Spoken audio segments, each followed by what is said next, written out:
This man is an author. He writes stories. He has just finished writing a story. He thinks many people will like to read it. So he must have the story made into a book. Let's see how the book is made. First, the story goes to the printing shop. This workman is a typesetter. He starts the job of preparing the story so it can be printed. He types the story on this machine, letter by letter.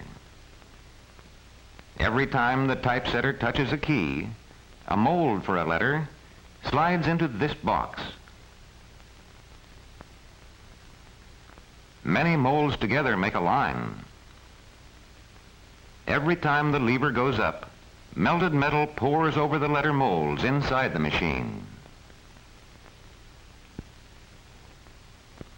When the metal cools off, it hardens and makes a line of words.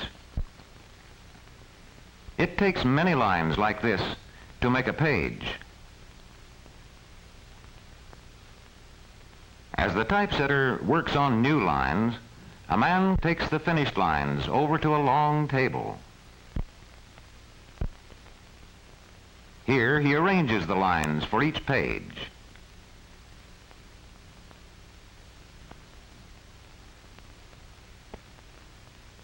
This page is to have a picture. The picture takes up the space of many lines. The composer then goes to the next page. With a piece of wood, the composer marks the end of each page. When many pages like this are ready, a workman takes them to another part of the printing shop. Then this workman takes the lines of type for many pages and fits them into a metal frame. He must be careful not to mix them up.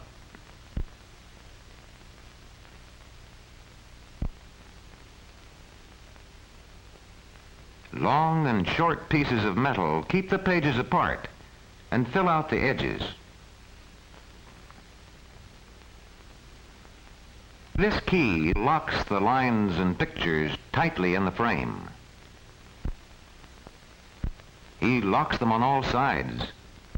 Then he evens all the lines so that none of them will stick up. Then all is locked still tighter so that the lines and pages won't come apart. But the words and lines of type are of soft metal.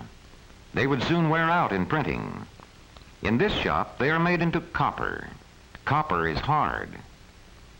Let's watch how this is done. This operator covers the lines and pages with a plate of wax. Then he pushes it into the press.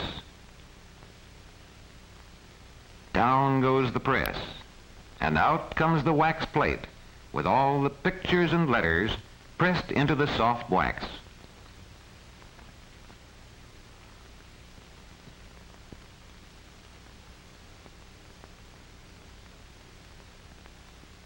Next, another worker dips the wax plate into a large tank which has copper in it.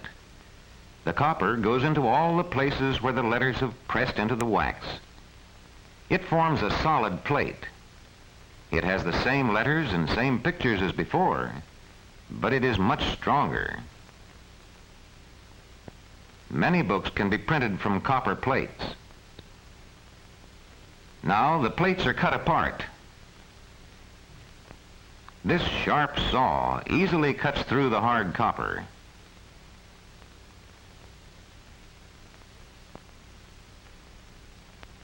Each of these small plates has the words and pictures for just one page of the book. Next, the plates go over to the printing press. Here, this workman makes the plates ready for printing on this press.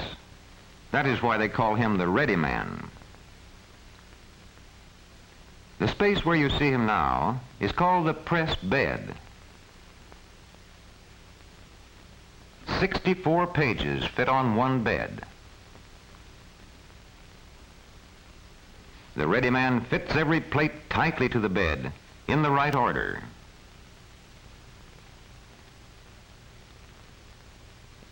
There are two beds on this press, one for each side of the paper.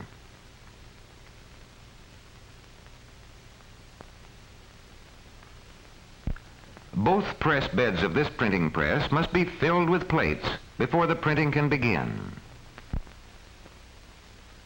Now, one push of a button and the big press starts. The paper travels around the drums. Rollers spread the ink evenly over the plates.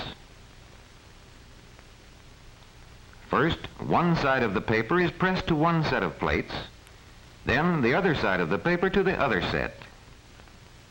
Sheet after sheet, the printed pages begin to pile up at one end of the press.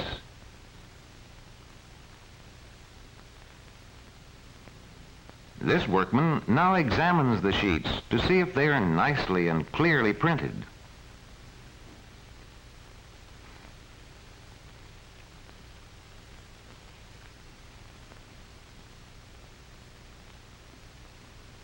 Now let's see what happens to these sheets after they're printed.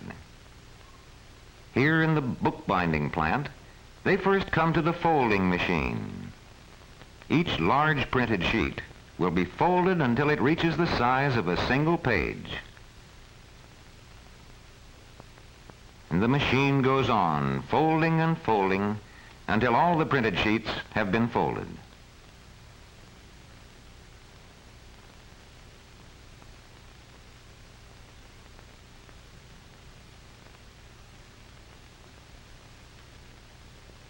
This man checks the folders to make sure that the pages follow each other in the right order.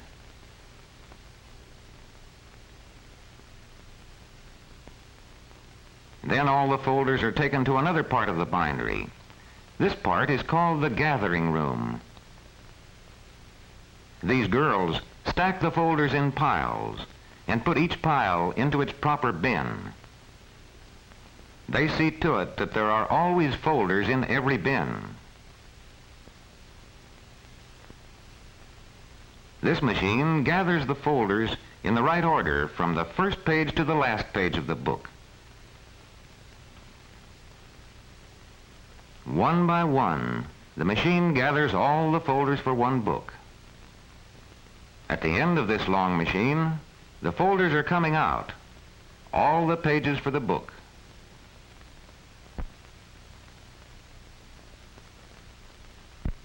Here, other girls take the assembled folders to other machines. Here, a machine sews them together. Again, each folder goes into the machine separately. This machine sews the folders together with strong thread. The sewing will keep the pages from coming apart.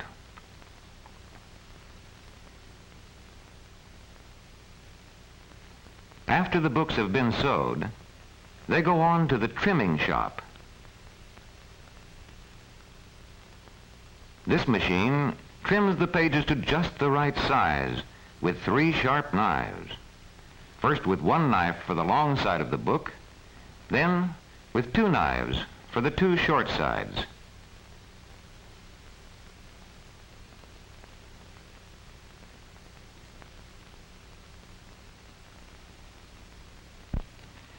But the books are not yet finished. They still need covers. Strong book covers are made from paperboard. First, the paperboard is cut just the right size.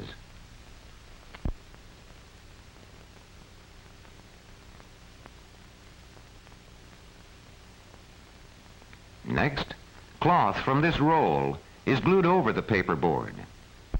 This makes covers that are strong and good-looking.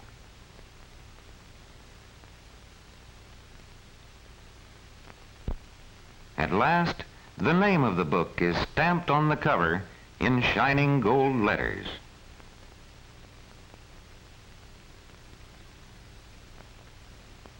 Now, the covers are ready for the pages of the book to be put inside them. One push, and the book has a cover around it. Another push, and the cover is glued tight.